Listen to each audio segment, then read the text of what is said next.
Looking back on the week that was and forward to the week ahead. It's the Fantasy Football Hustle. Here are your hosts, Brian Drake and Dwain McFarland.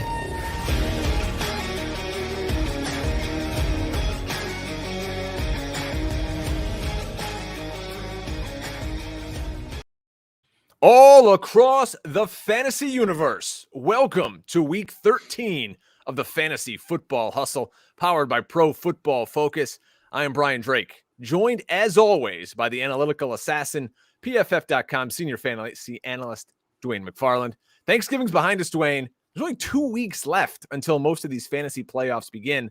And on tonight's show, we're going to walk through Dwain's utilization report that is live over at PFF.com. And we're going to focus mainly on the running back frenzy that is this week's waiver wire. From injuries to some of the biggest backfield stars to barely rostered gems awaiting your fab bids. We got a lot to talk about tonight. Dwain, how are you, my friend? How was your Thanksgiving? Man, I'm good. Thanksgiving was great. Most of my leagues, the playoffs start right now, this weekend. But we are here for everybody still trying to get in. Yeah. So excited. 50% of the teams are in, which I will take, given the madness of this season. The waiver wire has been the biggest. As much as I love fantasy, like the waiver wire has been the biggest beating ever this year. It's just so hard to get any kind of momentum. Like every seems like everybody you pick up is like, oh, I could use them for 2 weeks. Yeah. There's really not, as far as just finding someone that's like, oh, great, this superstar for the rest of the year. Like we had those in week 1. You picked up Elijah Mitchell, you picked up Cordarrelle Patterson, but since then it's pretty much been like, oh, I'll grab this person and use them for 2 weeks. And then you got to find somebody else.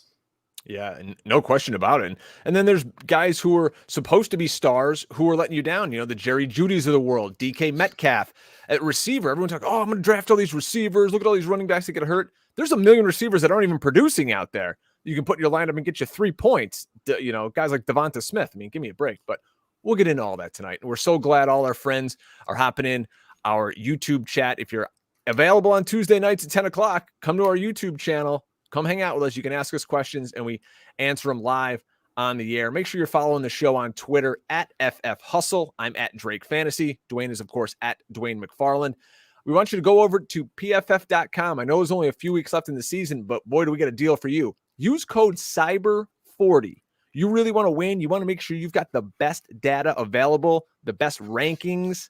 You want to know Dwain's consensus rankings with Ian Hartitz and Andrew Erickson and Nathan Yonke. Use promo code CYBER40 at PFF.com. Unlock the articles. And also check out all the great college football stuff. Check out the betting items over there. It's a great place to be. We're so happy they're a part of our show here. CYBER40 at PFF.com. Make sure you're also checking me out. Sirius XM Fantasy Sports Radio, hosting Pro Football Focus Saturdays 3 to 5, Sundays 7 to 9 with Mr. Andrew Erickson. So, Dwain, with all that said, and Syracuse taking down Indiana in double overtime tonight. Shout out to our guy, Drew Davenport, IU alum.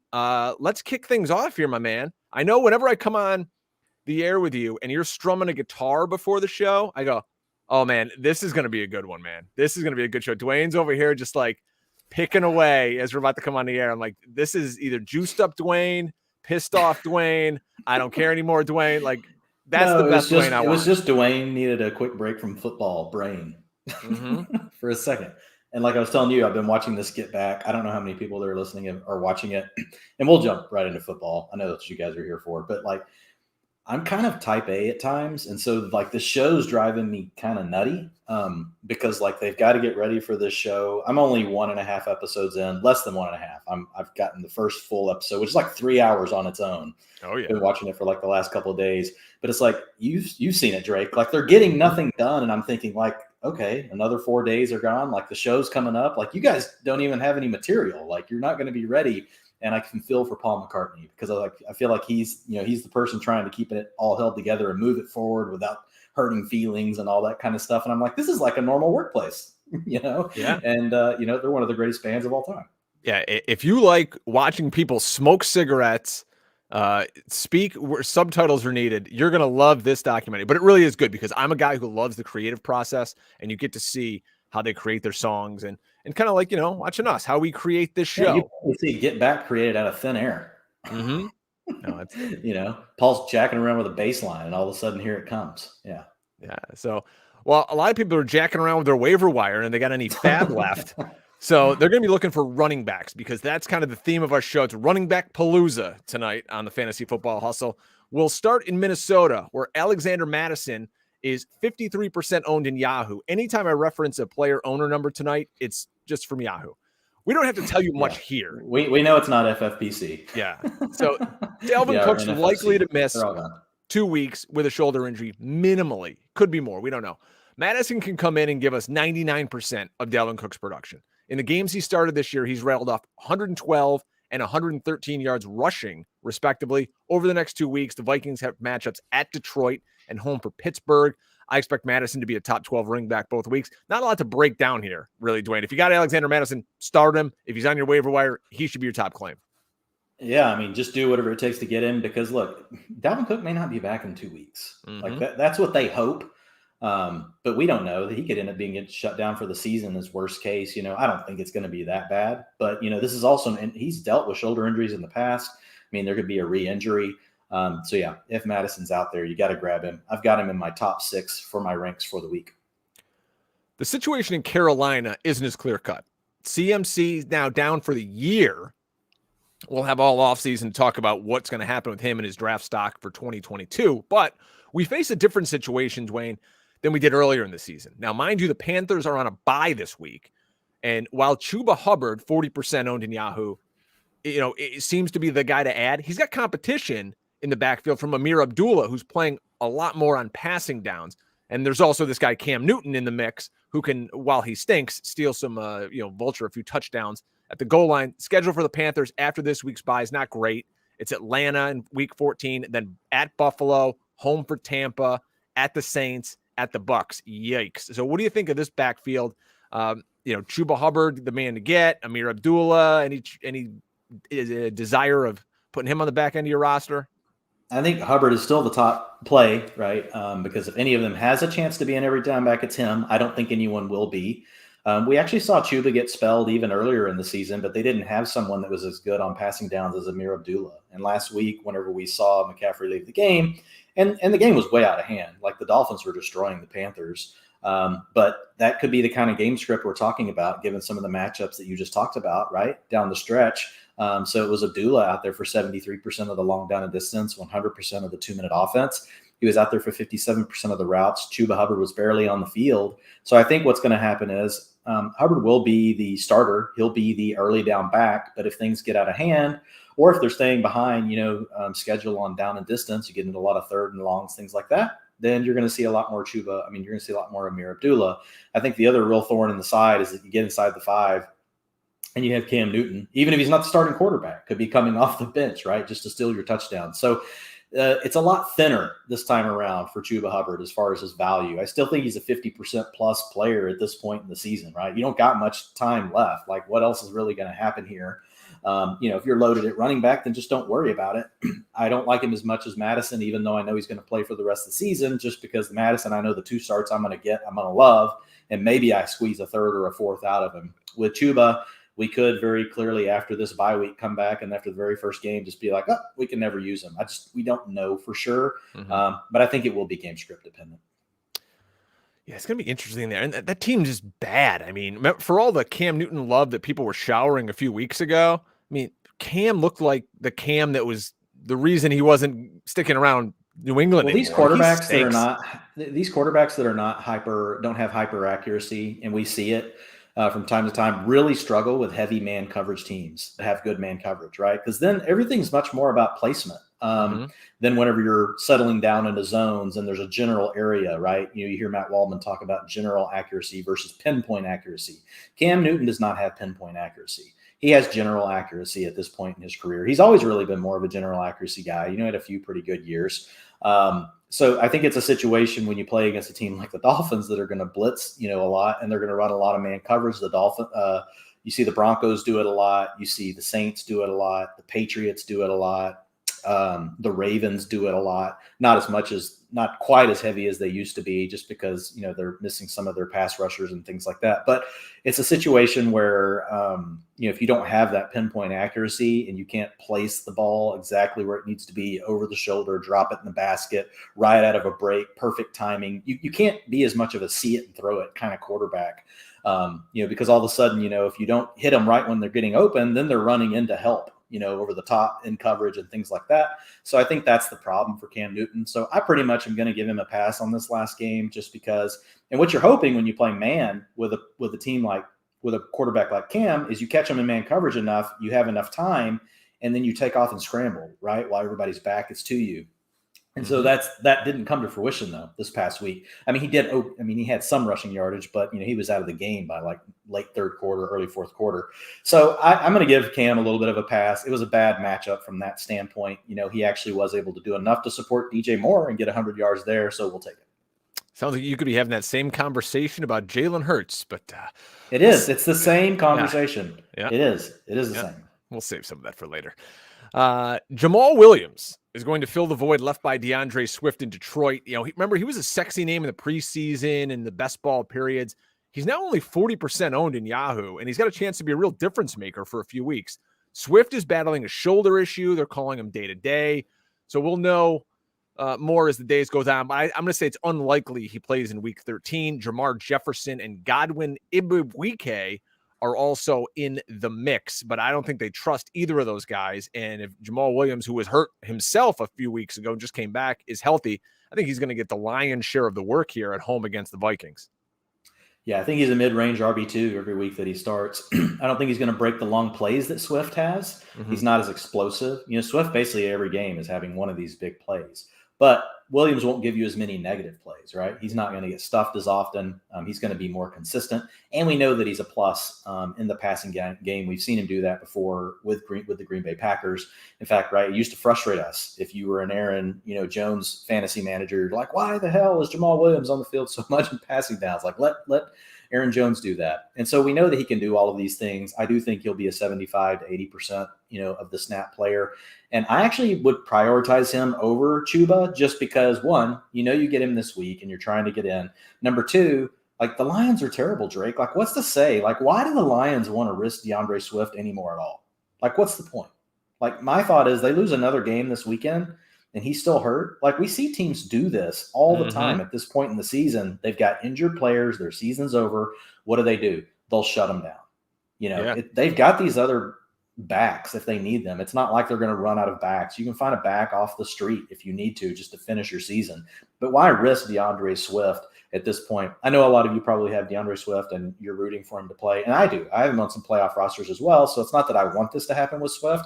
It's just I think it's in the range of outcomes. So I bake that in to when I'm thinking about Jamal Williams. I make him the number 2 ad this week behind Alexander Madison. And then I would go Chuba Hubbard. You're the Dallas guy here, and earlier on last week, the Cowboys played on Thanksgiving. After that, we had reports, I believe it was Ed Werder, saying, hey, listen, Cowboys could shut Zeke down for a week or two. They got to let him heal up. All of a sudden, Jerry comes out yesterday, and he's like, nope, he's going to get a full workload. All of a sudden, we thought we were going to get Tony Pollard's season, and Tony Pollard still is available at 17% of Yahoo leagues. What's your thoughts? Any intel here being close to Dallas? On this Cowboys team and Tony Pollard? Well, they're already reducing Zeke's load. If you look at it, to use Jerry's phrase, Zeke's load. 38% of the rushing attempts, 56% of the rushing attempts, 43% of the rushing attempts. So ever since that, helmet to the knee, it actually happened, I think, a week earlier than that. But it's been something where we've seen Pollard more and more involved. These last 2 weeks, he's had 44% and 48% of the rushing attempts. 38% of the routes 2 out of the last 3 weeks. Those are highs on the season. So targets per route run getting more involved. So I think Pollard at this point, is a high-end RB3 with upside every single week, because if the game gets out of hand or if Zeke happens to tweak something or he's just not feeling right, then you have a door open for Pollard to see even more work. What I know is not going to happen this week is, as much as we may say Zeke's going to carry the load, he could be active and still be fine, but he's not going to get the workload that he was getting early in the season. And I think they're going to continue to take it easy on him for the next several weeks. Maybe we do see him get shut down for a week or two. I think when Jerry comes out and talks like that, we know what it is. He doesn't want to lose. He knows that like the Cowboys have this division. It should be wrapped. It's crazy that it's even as close as it is. Thank you, Eagles, for blowing it against the Giants is what he should be thinking. Eagles are terrible. But the big thing, he just wants to keep this lead. He wants to go to the playoffs. And so he's gonna be willing to risk probably more than he should be, because let's be honest, we all love Ezekiel Elliott. Well, I don't know. A lot of people don't. I still like Zeke. I think he's got a purpose, for what the Cowboys want him to do. Do I want him to be paid as much as he is? No, obviously, right? We'd rather not have this huge contract. But I don't, the big thing is, like, are the Cowboys going to take a big step down if they just have to use Pollard for a couple of weeks? No, they're not. I mean, they could use Pollard and Clement and be fine. So I don't know why they don't just go ahead and do it, but they probably won't, at least not this week. But let's see what the practice report says tomorrow, right? Actually, I didn't get to check it today. They play Thursday. So I think that's the thing. He's probably a full participant. But let's see what they say tomorrow. And, most likely Zeke will play. But I think Pollard is a high-end RB3 the rest of the way. All right. That's from our Cowboys Insider, Dwain McFarland. We'll have to get something that flashes up on the screen for YouTube. Cowboys Insider. This kind of just broke, and I think it's a little under the radar. Sony Michel needs to be owned. Only currently 29% in Yahoo, because news out of LA says that Darrell Henderson is dealing with a quad issue. The Rams have a juicy matchup this week with the Jags. Now, Michel could walk into a great spot, but we haven't seen jack from him so far this year. It's been pretty underwhelming. Now, let's say we get news that, hey, Darrell Henderson's going to be out. Where do you place Sony Michel in the hierarchy of backs to add this week? Well, he'll be a top 10 back for me if that happens. I mean, the Rams are favored by 12.5 points. That's great for the game script. Implied points of 30.25. That's the second on the slate. Running back strength of schedule per PFF metrics is a 10 out of a 10. Oh, wait, sorry. On Henderson's a 9.4 out of a 10. Leonard Fournette's 10 out of a 10. I have him right above him. And then you got offensive line run blocking advantage, a 69, which is the second best overall on the slate this weekend. So Sony Michel will step in and just absolutely be fine. He'll be an RB1 this weekend if he starts for Darrell Henderson. So Michel should absolutely be rostered. I would put him right there along right after, Jamal Williams, if we for sure hear Darrell Henderson's not going to be out. But you need to make sure that he gets added because you'll be able to use him this week. And who knows, you could get to use him another week. Look, Darrell Henderson's banged up all the time. I mean, we talk about it every week. He misses like a series or two. He's like the Julio Jones, right, of running backs. You're like, is Darrell Henderson going to get up? Actually, I think that may have been Rich Rebar that first said that. He gives you a heart attack every game. Like Rich said that back around week 3 or 4. So we'll see what happens with Henderson. But yes, Michel in deep formats, he's probably already really deep leagues. He's probably already gone. But in most other leagues, he's available. Yeah. That just brings up to point something that we preach here all the time. You cannot, at this time of the year, have high-end backups sitting on your waiver wire. I'm looking right now. Ronald Jones is only rostered in 19% of Yahoo leagues. That's crazy. Did you see what Leonard Fournette did the other day? Now, I don't think Ronald Jones gets that kind of utilization in the pass game because they have Giovanni Bernard, but you're telling me Ronald Jones couldn't score a touchdown or two a week if Leonard Fournette hurt himself and wasn't there anymore? I mean, folks, right. these people got to be owned. Sony Michel was the player I was calling out 4 weeks ago. Ronald Jones is the player I'm calling out that I've been calling out this week in the utilization report. He's the under the radar. Just go ahead and throw him on the end of your roster. It's just like you said, he won't be used in the passing game. But remember, Fournette, even before he took over all this passing down work, was still a high-end RB2. And I think that's pretty much what Ronald Jones would be, is he would be what Leonard Fournette was before he took over all this passing down work over the past several weeks. You want to hear rich people problems right here? So I got my main league here. I have Leonard Fournette, Elijah Mitchell, been stashing Alexander Madison, and I've also got Alvin Kamara sitting on the bench, and I have all their handcuffs. I don't even know who to play this week. I think I'm just going to sit. I'm going to sit Kamara and the Saints guys. The hell with them. But, that's what I would do. If those are the players that you have. I mean, I have Leonard Fournette, number 2 in my ranks. This week, I kind of got these jumbled up because I was sorting some stuff. So I kind of he's playing the Falcons, so he's going to run all day. Yeah, so it's a 10 out of a 10 in the running back strength of schedule department. Falcons give up 27.8 points per game to the opposing running backs. So I've got Leonard Fournette 2 and Alexander Madison 3. So there you go. There you go. In Philly, we know the Eagles are going to run the heck out of the football. Even in a loss, they ran for 200 yards this week, over 30 times. And especially now this week, they get a Jets team who has allowed the most rushing touchdowns in the NFL this year. Miles Sanders is a gimpy ankle, and he also can't really hold on to the football. So Boston Scott could be the lead in the Birds' backfield. Scott only owned 20% of Yahoo leagues. He scored last week and had another touchdown taken off the board due to a penalty. He can handle all 3 down work, and Philly is still down Jordan Howard. So it would just be, Jalen Hurts is the quarterback. He's going to run a ton, and then Boston Scott and Kenny Gainwell. So Boston Scott, just pay attention to the injury report. If he's available, good guy to stash on the bench. Yeah, if Miles Sanders is out, and is Jordan Howard for sure out? Yes. Okay. So if Miles Sanders is out, yes, Boston Scott would move into. Man, we would have a plethora of running backs that would be close to the top 12. That we would normally not see here in regular weeks because he's got a 9.1 out of 10 running back strength of schedule, a plus 83 offensive line run blocking advantage, which is number 1 on the week, playing against the Jets, who give up the most points to fantasy running backs, 36 points a game in PPR format. So Boston Scott probably sneaks inside my top 12 if Miles Sanders is inactive. There you go. So, let's get our Eagles talk in here. Just because I have the huge now neon behind me, if you see that, Dwayne, mounted on the wall. That was ugly. I think it's an Eagle. So it is. It's a Budweiser Eagles neon that I got when I was a beer salesman many moons ago. But that was rough for Mr. Jalen Hurts, and everybody in fantasy, because it's fantasy. They just care about the points. Talks about, Jalen Hurts, he's the guy. He's so great for fantasy. Yes. But the Giants did exactly what I think other teams are going to do. Let's make Jalen Hurts hold the football, make him throw the football, and he simply won't be able to do it. It's very Cam Newton-like. And he proved that over and over again on Sunday, and it hurt him. It hurt Dallas Goedert. It hurt Devonta Smith. But I think this week you should be bailed out against the Jets. But also, folks, if you've got Jalen Hurts, watch. He has an ankle issue also. Wouldn't shock me if they went Gardner Minshew this week, and the Eagles are on bye next week.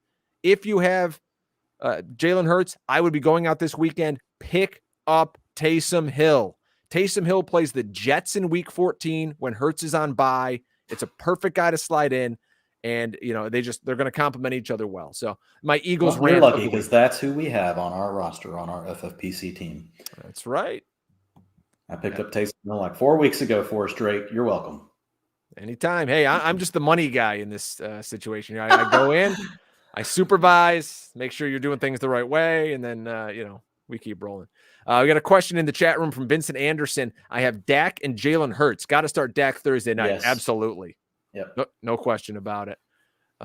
Let's keep rolling here with our running back talk. And the Titans are on bye this week. There's 4 teams on bye: Panthers, Browns, Packers, Titans. So a lot of fantasy relevant folks are going to be on the sidelines.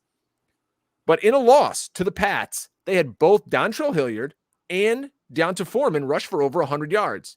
Hilliard looks pretty dynamic. I actually started him in a league over Odell Beckham. But after the bye, we're expected to see Jeremy McNichols return. Could Dwain, this become a 3-man mess of a committee? Yeah, I think it could. I think it probably will. I think there's also a chance Hilliard just gets benched for McNichols. I think there's too many possible ways for Hilliard to lose for you. The timing of the bye week is the tough part, right?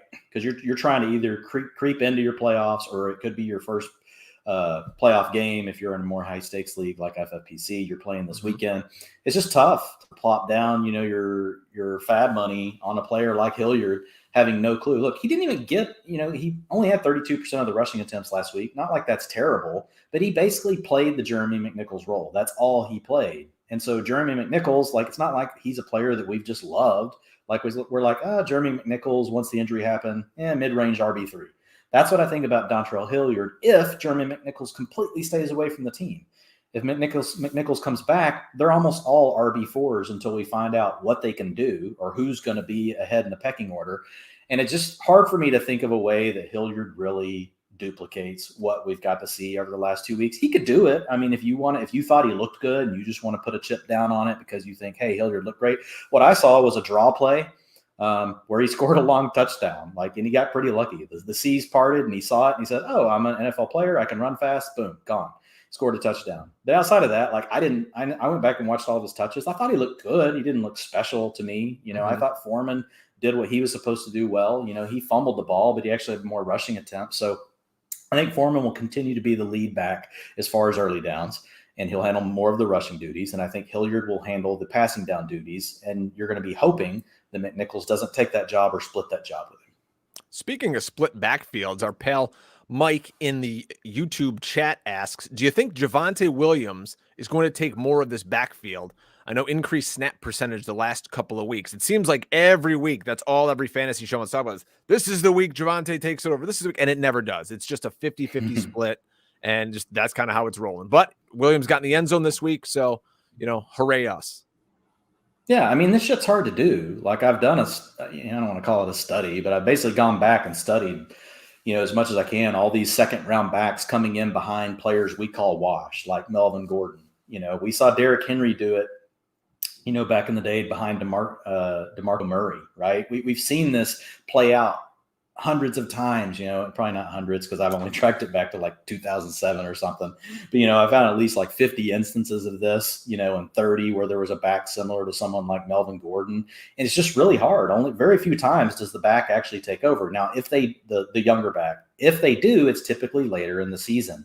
And so we are seeing a little bit of a swing. We've seen Williams lead the backfield, like you said, in snaps, 57%, 58% the last 2 weeks. But Melvin Gordon was knocked out of the game briefly early in this one. The first drive, Melvin Gordon did start, and on his first or second carry, he got knocked out of the game for the rest of that series. So Javonte Williams picked up an extra, maybe series or two for the course of the game. We'll have to wait and see. But Williams has looked really good. I mean, as far as his missed tackles, per attempt, his yards after contact, his explosive carries, all of that stuff looks magnificent for Williams. And Gordon's has been decent. So could he start to take over or continue to take over a little bit more of the backfield? Possibly, but it's still going to be some version, right, of a running back by committee unless Melvin Gordon gets hurt. I just don't see it at this point being a situation where, oh my God, Melvin Gordon's he's completely out of the picture, right? It may get to a 55-45 kind of thing, right? A 60, maybe you get to a 60-40, which would be good. That would probably be enough for you to use Javonte with confidence every single week. But the good thing for Denver and their backs is they had a very tough schedule early on. And so things are getting better here down the stretch. I mean, they get another good matchup this week. Last week, you get to play against the Chargers, who just invite you to run, right? The Chiefs, who you can smash. 8.8 out of 10 running back strength of schedule this week. So I think I've got Javonte and Melvin Gordon ranked right next to each other, 21 and 22 in my ranks this week. We've got quite a few people out on bye. So I like them, but low end RB2. I tweeted Dwain on Thanksgiving in between, getting lung cancer from watching the Beatles and a couple of, Sam Adams, that I think Matt Breida is going to be on a lot of fantasy championship rosters. And I truly believe that. He was the guy early on for Buffalo. Then he made a mistake and he wasn't heard from again for a few quarters. But he's got at least 48 yards in 3 of his last games. At 23% ownership, he's available for many of us. Devin Singletary picked up the pieces after Breida was benched, and he's still available in 35% of leagues. He saw 15 carries himself on Thanksgiving. We're all about chasing volume here at the running back position. What's your breakdown of this Buffalo backfield where they made Zach Moss, easy for me to say. Zach Moss? I've never heard of Zach Moss. Yeah, Zach Moss. I love Zach Moss. Yeah, it's like Kramer there. I feel like Kramer, what was he with Mel Torme or somebody? Anybody remember the old Seinfeld reference? But either way. What do you think of this Bills backfield?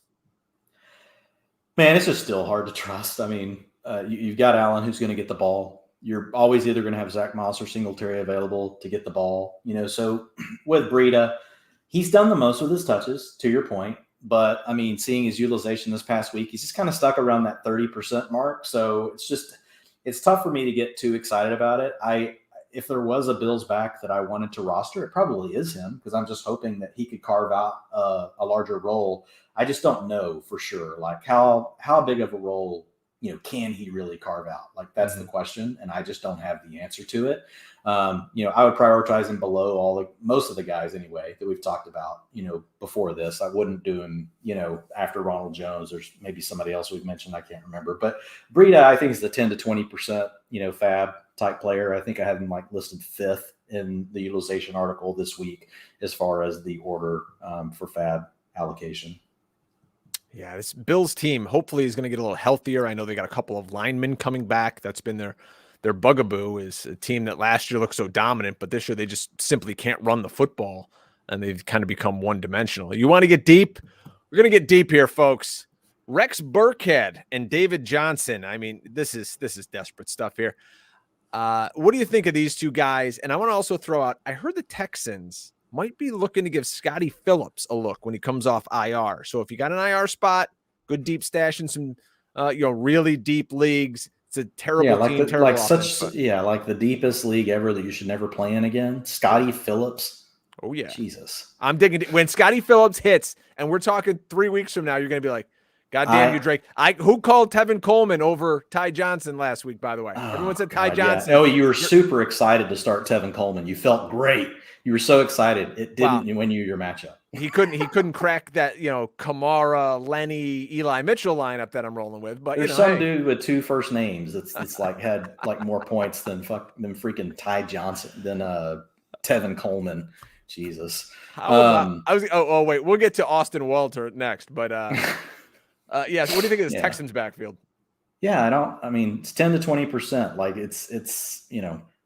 It used to be 4 players. Now it's down to 2. If you're just looking for, you don't care who the player's name is. You don't care who they play for. You're just sticking them into a lineup, just hoping, and all you see is 7.5 points and you're okay with that. Fine. Rex Burkhead, David Johnson, they're your guys. You can put them in your lineup, but you don't want to. I have one playoff team in the FFPC that I've got to put David Johnson in because of all my injuries. I don't like it, but there's nothing else available. So one of them could come through. If they scored a touchdown, you'd probably get 15 points out of them. If they don't score a touchdown, you're probably looking at 7 to 8. Yeah, I've got a team in the Kings Classic where I'm in that league against Mike Clay and Brad Evans and all those guys. 14-team league, 3 flexes. I'd kill for one of those guys to be one of my flex right now. I'm starting KJ Osborne and Zach Pascal on that team. Oh. So trust me, Scotty Miller is on the IR of that squad. I think so is Cam Akers. It's a mess. So all right, any love for this Austin Walters kid for the Jets? Austin Walter, singular. Sorry. No. 6 red zone carries on Sunday. Don't care. They were probably all on the same drive. They were probably just terrible on that drive. And 3-way backfield on a terrible offense. I'm out. I just don't, I don't want any part of it. It's basically the same as the Texans was, but now the Texans, at least it's down to 2 for now. Our good buddy Brett has a question for us here in the chat as we close out the running backs. It says, Brian and Dwayne, my trade deadline has not passed yet. Would you trade Elijah Mitchell and Odell Beckham Jr. to acquire James Robinson and Hollywood Brown in a full PPR? Your thoughts? My thoughts initially, no. I want Elijah Mitchell's like a top 10 running back. It's pretty close because I like Marquise Brown above OBJ. But yeah, Elijah Mitchell just has been playing really well.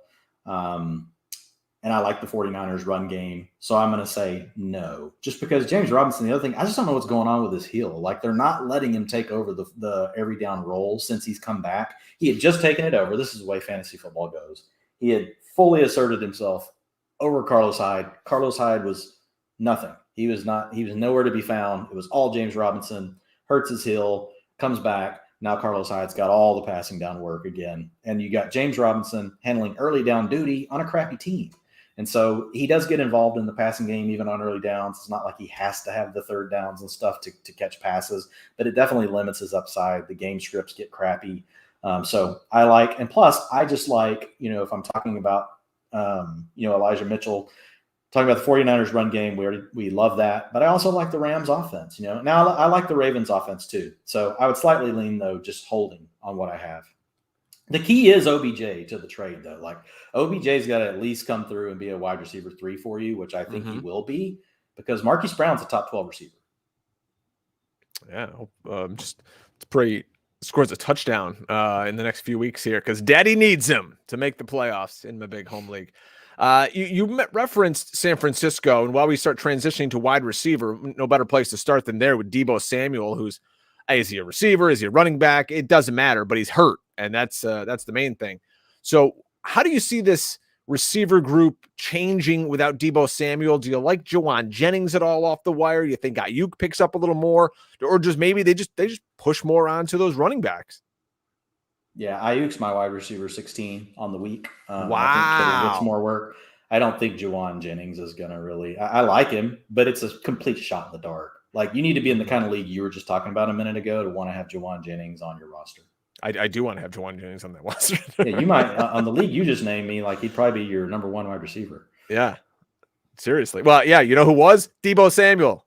So yeah, there you go. Hey, look, I get it. I had a team that was in the top 50 of the FFPC tournament that has Cooper Kupp. It's got Marquise Brown, not Marquise Brown. Sorry, it's got Debo Samuel, who's now out. It's got AJ Brown, who's now out. Thank God I had like Deontay Johnson on the bench, Jalen Waddle on the bench. So it's like I have players I can put in. It's got Jamar Chase on it as well. So it's like I play 4 receivers at all times. But like 2 weeks ago, I was looking at it, Drake, and I was like, man, like I could just release Cortland Sutton. Like I don't even need him. You know how this stuff goes. 2 weeks later, and I got 2 guys down. So Waddle and hey, I'm fine. Waddle and Deontay, I feel pretty good about those two. There are worse subs to put in than them. Yeah. Hey, folks, if you really want the best information available, you want to go to pff.com. Use code CYBER40. Save 40% off a rest of season sub. There's no better chance to get in there. You want to see what we're always talking about here with the utilization report and with all the other great articles that you can't get that are behind a paywall. Like the best in the business, I tweeted out, is Dwain's utilization report. You can go to every site in the industry. Trust me, I do. I got subscriptions to all these different guys. I got friends that give me free subs to their sites. Everybody's doing something like this in the business now. And this is where it started with Dwain. It's the best info out there. So go check that out. Use code CYBER40, and check the utilization report out. And of course, all the other fun stuff down there at pff.com. All right. This was gross. I saw so many people adding Russell Gage over the weekend. I'm like, why are people adding Russell Gage? And then I kind of dig a little deeper and I'm like, man, Russell Gage isn't actually that bad. As you mentioned here in your article, 4 top 36 finishes in his last 6 games. And the Falcons are terrible. They got to throw the ball to somebody. And Kyle Pitts, the Lord knows he ain't doing it. Yeah, the thing with Gage that surprised me is I really wanted to dig into him, for this week, because I actually just done the waiver wire show with Ian on Monday. It comes out Tuesdays.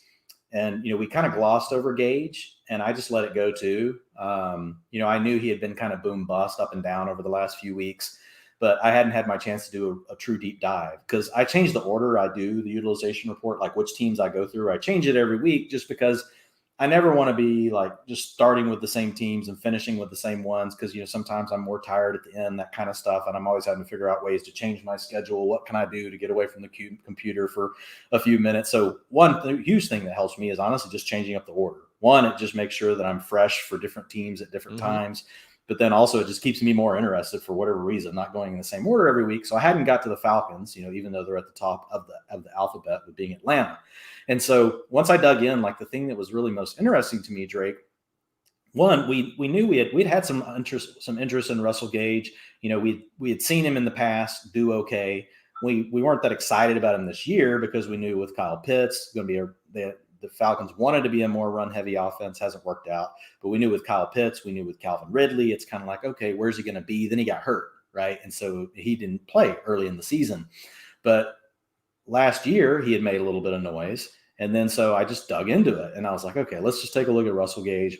And so number one, just utilization. Like he's not really high in routes where we want like a receiver. Like you really want in the 90% range, which he's 91% this last week. So he's getting there, but he's up over 80% the last 3 weeks. But his targets per route run is now right at 19%, which isn't great, but it's not bad either. It's pretty good.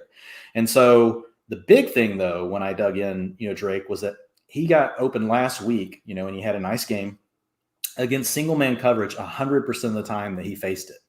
And so he was targeted 50% of the time that he faced single man coverage, meaning Matt Ryan's looking for him. So I was like, okay, what are his numbers on the season look like? Because I hadn't looked at him that much because his sample had been small, kind of like Jerry Jeudy.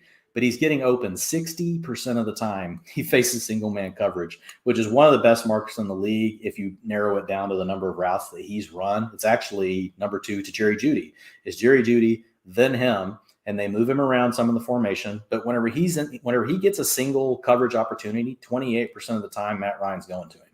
And so that's a telling thing, because like when we look at these separation metrics and how we're trying to chart them and do all these things, and we're pushing to make this data better and better and better, the thing I always kind of use as my backstop for that though, Drake, is the quarterback targeting them when, because even if our data is slightly off, like the quarterback's not going to throw it to them if they suck. Right. So is the quarterback targeting this player when they get single man coverage? And what's funny is all the best players, their target shares skyrocket when they get single man coverage. So it's a positive thing to see that for Russell Gage. We also know that performance versus single coverage is the most sticky advanced kind of metric that we have as far as receivers go, that it usually carries over year to year. And so when you look back at Russell Gage historically, he's also been good versus single man coverage. So that shows you that he knows how to get off the line of scrimmage. He knows how to beat different coverages. He can beat players that are more physical than him because he's not the biggest guy. He has the worst hurdle move ever in the league. Like, he should stop trying it. Like, I've seen it like 2 or 3 times now, and he's just going to get destroyed. But yeah, I like Russell Gage. I put him as a fab as my 20 to 30% range, which is pretty high. At this point of the year, fine. If you just really need a receiver, like if it's on the team you were just talking about, you would spend 100%. Yeah, no question. I mean, Russell Gage, only 14% owned in Yahoo. He was wide receiver 14 in PPR last week. So guys like that can be valuable down the stretch. Again, look, folks, this week, there's no DJ Moore. There's no Robbie Anderson. There's no Jarvis Landry. There's no Devontae Adams. God love you if you start any of the wide receivers in the Packers and then throw in all the injuries. So, there's a place for Gage. In my first pass in my ranks, he's wide receiver 35 this week. Okay. All right. So, who's catching my eye? And maybe I was catching your eye, Drake. Maybe I was drunk, but then again, it was only 12:30 in the morning on Thanksgiving. But what about Josh Reynolds in Detroit? I mean, this team is terrible, but I mean, geez, he kind of looks like their best option. If you're desperate, you're dying on the vine, and you go like, you know what? I mean, the guy ran 85% routes, you get 20% of their targets. I mean, you could do worse, I guess. Maybe. I mean, you could be Jalen Reagor. That was professional layout. Yeah, Jalen Reagor's worse.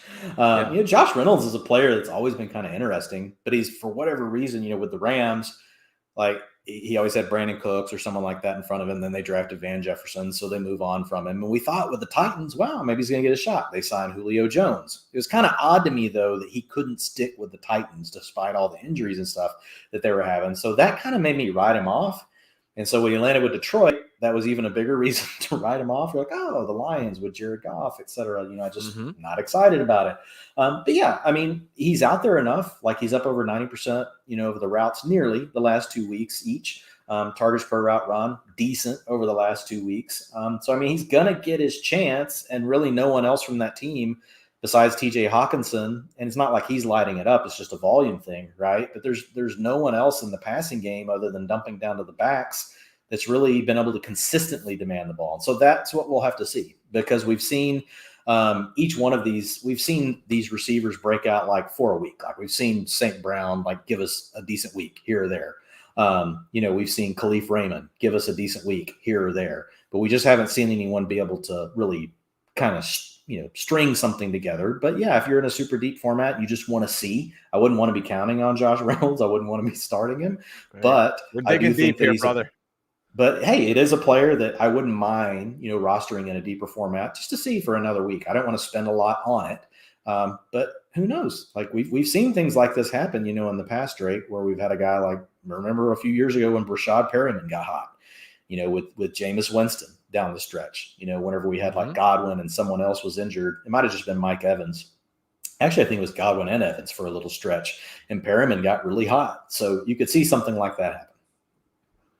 I mean, this next guy, I never thought we'd be talking about him on the hustle, but like we said, we dig deep. In half-point PPR, 2 of the last 3 weeks, he scored 21 and now 20.6 points. He's in the top 24 of wide receivers on the season. It's Kendrick Bourne of your number 1 seed, New England Patriots. Is this guy really worth a pickup, Dwayne? Well, I mean, he looks good. His yards per route run over a 2, which is really nice. Here, the problem is it's just very game script dependent. It's also just very matchup dependent because the Patriots, they like to use 12 personnel a lot. They like to use 21 personnel. So there's only certain games where they run a lot of 11. And really for Bourne to get on the field, they need to be using 11 personnel. So if you look at his routes, he'll have weeks where his best weeks, he'll be around 80%, like a Hunter Renfrow. Mm-hmm. Right. Very similar to what you will see with a Hunter Renfrow. But on the weeks where they don't use 11 a lot, he'll be down in the 60s. And so it's a problem. His targets per route run, 17% on the season, not great, not terrible. That's below average. It's below where you would want it to be. For the last 3 games, though, he is showing a little chemistry, with Mac Jones, 21%, 20%, and 21% targets per route run. But here's what happens. When you don't get 90, 95% of the routes, those turn into 17 and 15% target shares, which is not what you're looking for, because then what do you need? You need a touchdown to be able to, you need a big play to be able to really do something in fantasy football. So Kendrick Bourne, I like him. I don't want to trust him in my lineup. What we need is for him to be on the field and Nelson Agholor to be off the field. Like, I don't understand the Nelson Agholor thing at this point. I mean, Can we have him back in Philly? Yeah, I mean, I'm pretty sure the Raiders would take him back right now. But for whatever reason, he's just out there running gassers all day, just to run coverage off. Yeah. And they never throw him the ball. So I would like to see Kendrick Bourne get more opportunities in this offense with Mac Jones, and then we may have something. But until then, I really think he's a boom bust wide receiver 4. In fact, if I had him on a roster where I could actually trade him, because he's actually he's in the top 36 fantasy receivers right now. Like, he's in the top, he's wide receiver 23 if you're not doing, points per game. If you could find someone, that was really in need of a receiver, and if you could move Bourne, I would do it. Of course, as soon as you do, like in 2 weeks from now, he'll have 95% of the routes, and you'd be like, Dwayne, like, Kendrick Bourne looks good. But that could happen, but most likely it's not gonna. He's just gonna be a guy that bounces up and down. He's gonna give you some weeks you love. He's gonna give you some weeks that you really hate. Any love for, talking about guys who are tough to trust, Deshaun Jackson, Marquez Valdez-Scantling, Nick Westbrook-Akine. Any of these guys? Deshaun Jackson, we just need to get his routes up to the 75, 80% range. That's all he needs. He's up to 55%. It's gone up each week. We know Derek Carr is willing. We used to not think this, but he is willing to throw the ball deep to a certain type of receiver. He wants the receiver that he can throw it out in front of, let him run under it. He doesn't like to throw the contested ball. So Deshaun Jackson does give him what he's looking for. And you caught a glimpse of what that can look like on Thanksgiving Day with Deshaun's 3 catches over 100 yards, has a touchdown.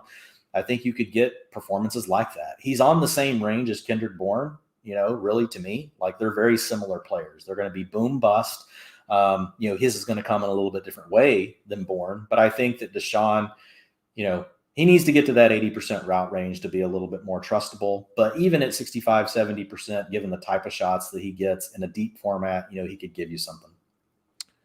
Yeah, we'll see. The other 2, I'm out. He's out. He's got no interest in him here.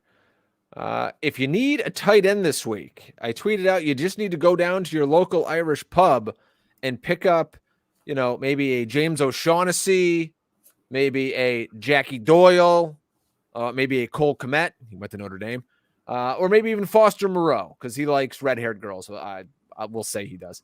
What a weird week, but we're going to be without Darren Waller. We're going to be without Dan Arnold. Remember, James O'Shaughnessy was the starting tight end in Jacksonville to begin the season. Then he got hurt. They had to trade for Dan Arnold. But O'Shaughnessy's kind of intriguing. Jack Doyle came to life this past week. Even Gerald Everett looked good on Monday Night Football, because Lord knows they're not throwing a DK Metcalf anymore. But I think Foster Moreau probably would have to be the leading pickup of all these guys, because he slides right into that Darren Waller role on a team desperate for pass targets. Yeah, if you're just looking for a 1-week thing, Foster Moreau is your guy. If you're looking for the rest of the season, I would prefer Cole Kmet or Gerald Everett. I don't want anything to do with Jack Doyle, not, barely half of the routes he's even out there. He sounds like a bare knuckle wrestler or something, doesn't he? Yeah, he got hot this week, and that's it. Like, it just happens, right? It's like we've seen CJ Uzoma get hot for a week or two. These things, they happen. There's nothing to the underlying utilization, though, for Jack Doyle, and they love to use the 2 to 3 different tight ends. So I don't see them changing that. So for 1 week, Foster Moreau, I've got at tight end 13 right now. It's kind of a hefty week at tight end, even though we're missing Waller, just because of matchups. And it's just, there are more good tight ends this year, even though, some of them are still struggling. Technically we've got many more players that are on the field and they're seeing enough work to be viable, even though they're not coming through every single week. So I'll have Foster Moreau, slightly above, like he'll be above Higbee, Hunter Henry, Cole Kmet, Evan Ingram, all that crew. Probably go ahead and bump him ahead of Noah Fant if I see that obviously Waller would have to be out, but I'll assume at that point Moreau's going to get 80, 90% of the routes. He has a tight end 7 finish already on the season in the game that he filled in for Waller. And we know that they are starved for people to throw the ball to. And he has shown us a couple times that he can be, a viable target. These guys have to earn these targets, but I feel good enough about Moreau that he'll be a borderline tight end 1 this weekend.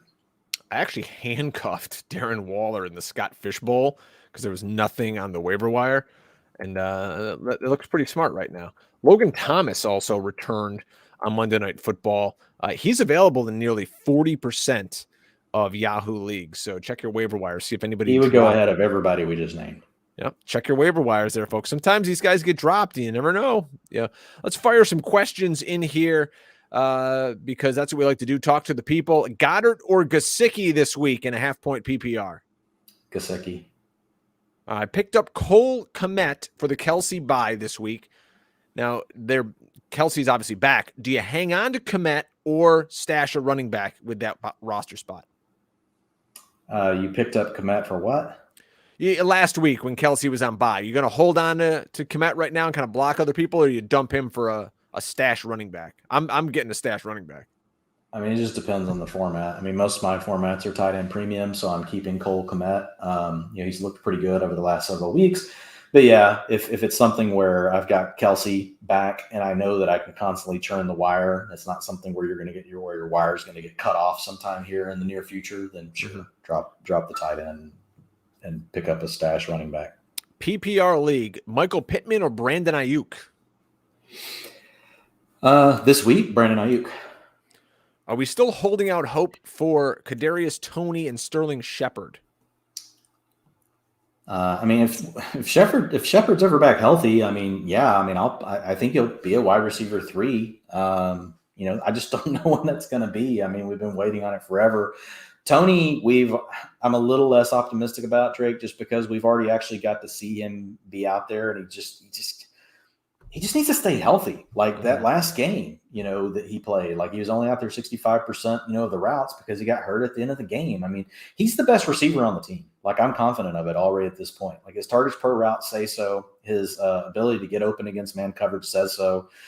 He may not know the playbook as well as they want. There may be some other things going on with Kadarius Toney. I don't know the whole story there, but health just seems to be an issue.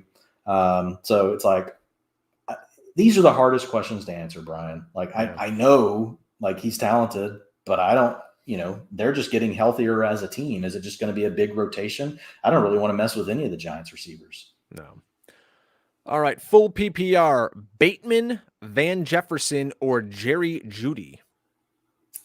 Jeudy and Jefferson ahead of Bateman. Bateman back down to 60% of the routes with Marquise Brown back. He and Sammy Watkins are basically rotating. We need to see Bateman just take that job. He could always come through with a touchdown. He's playing well. Like, Bateman's playing well. It's just he's stuck behind 2 target hogs, Marquise Brown and Mark Andrews. Like, those guys get peppered every single game. I could see him flashing and coming through with a game. I'm going to have this week. Hang on, let me look at it, Drake. I got it right here because I was just working on it a little bit before we got on the show. Van Jefferson, I have got slightly above Jerry Jeudy, like same tier. I've got him 2 slots ahead of Jerry Jeudy right now. But Jeudy, it's a situation where it's just it's a pain in the ass because it's freaking Teddy Bridgewater and a conservative head coach. Like, I don't know what the best analogy to use here. I need to think of one, but it's like, it's like a 5-year-old owning a Corvette. Like, you can't use it. Like, Teddy Bridgewater has all these weapons and he can't use them. Like, he doesn't know how to maximize them. And let's be honest, his coaches I don't think want him to.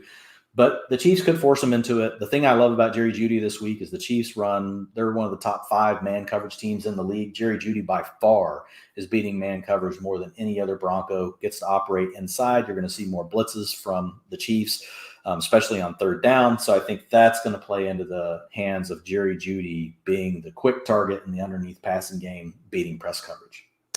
Just as long as we keep Drew Lock off the field. Speaking of bad quarterbacks, Daniel Jones strained his neck. He might miss week 13. Mike Glennon, yikes, could get the start for the Giants. Mike Glennon has like 2 necks. Maybe he could lend one to Daniel Jones. That thing is so long. It's like Merton Hanks. Yeah, really. How about Taysom Hill? Word is he needs to learn how to do that chicken dance. Remember when Merton Hanks remember that, yeah. And he do the chicken? Yeah. Yep. I remember was that. He was going to break his neck. So, what do you think of Taysom Hill coming back? I think Taysom Hill's the top 12 quarterback. And he's going to run the ball 20. He's going to probably have 25% of the design rushing attempts for his team.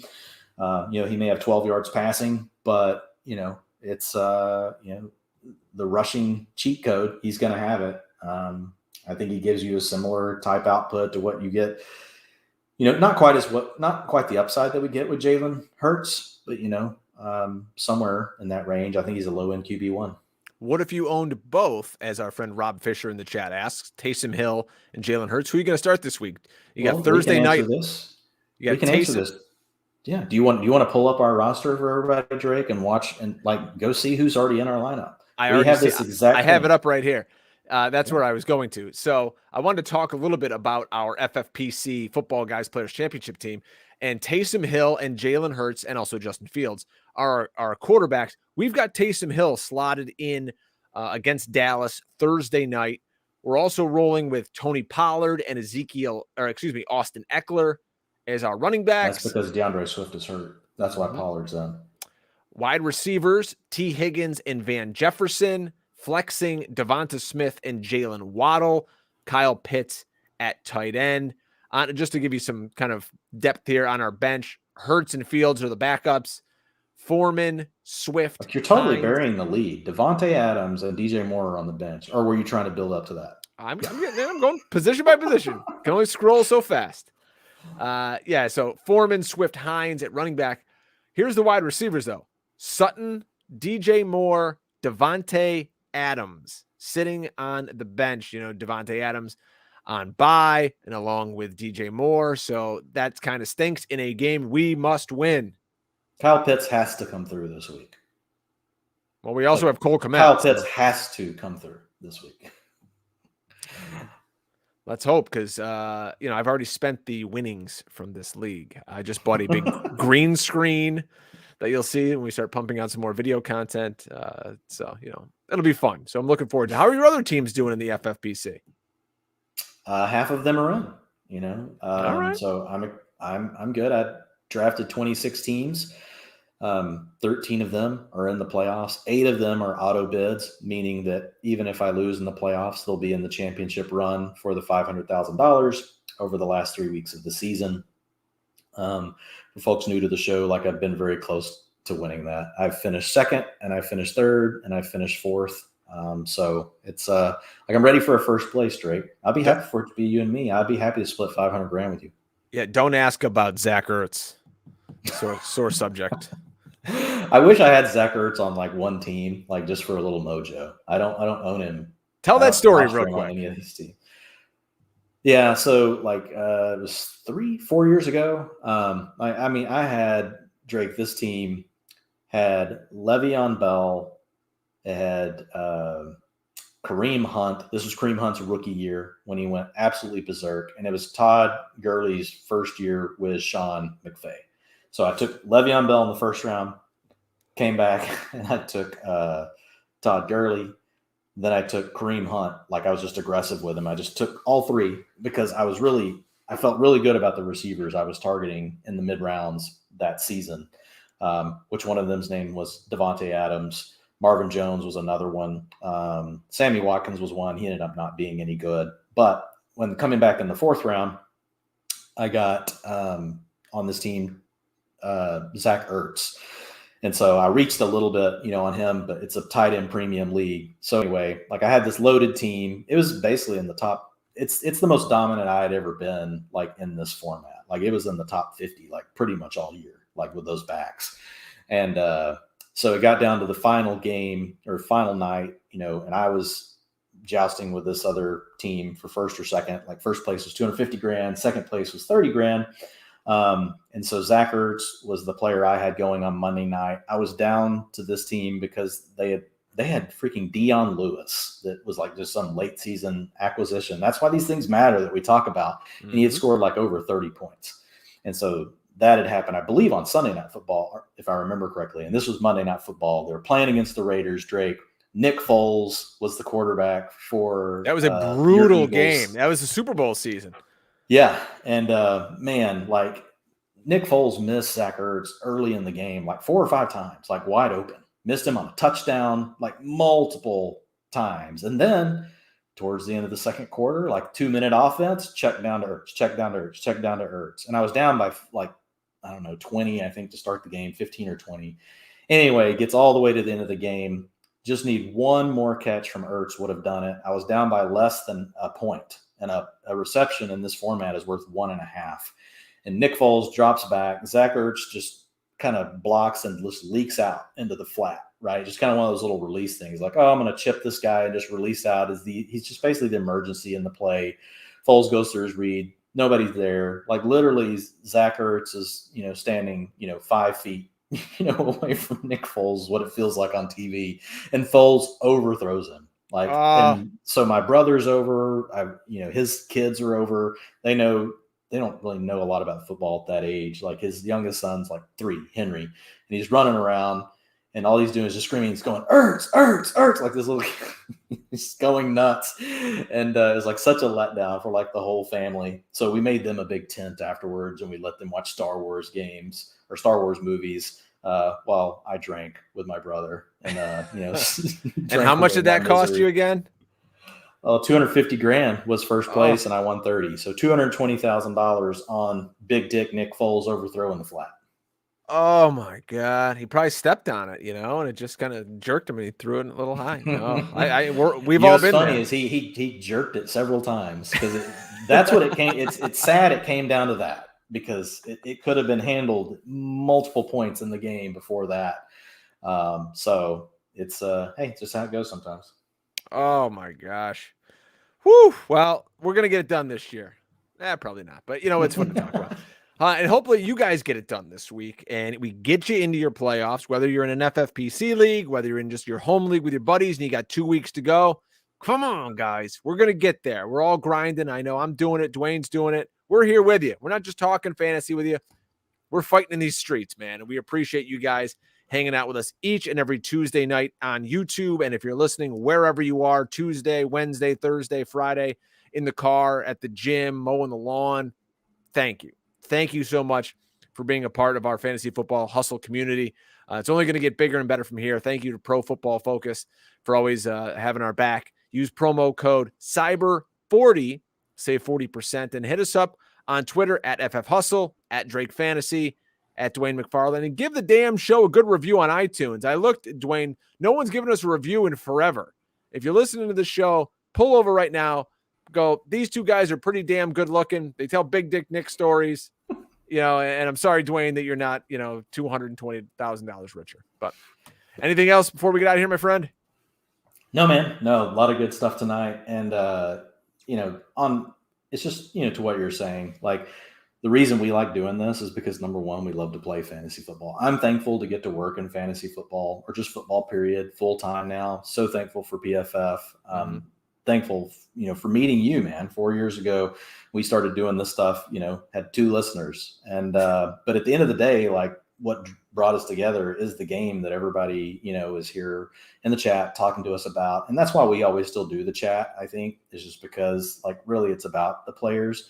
Like today, getting to go, and how the season can be. It can be a grind when you're working so many waiver wires like I am. But when I got to go see how many teams made it in, and what my playoff picture and all that look like, just the juices that get flowing. It's a fun game, man. There's nothing like it. At least for me. Yeah. I love strategy games, period. Like I love poker, all that kind of stuff, but fantasy football by far is my favorite. It's just awesome that we get to connect with other people around something that's fun like this, get to take our mind off of a lot of the things that are going on in society. Not that we don't care about them or that we don't pay attention to them, but it's nice just to get to relax and get away from it all. And I'm just super thankful to everyone that listens, everybody that follows us on Twitter, all that stuff. So just much appreciation.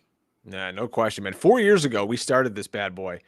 And I mean, literally, I have the numbers. Nobody listened. It was Dwain and I doing the show and that's how all these shows start. And then, people realized, hey, Dwain knows what he's talking about. Drake drinks a few good beers on the air. And, listen, there's guys who are as big names in the industry who are listening to this show right now.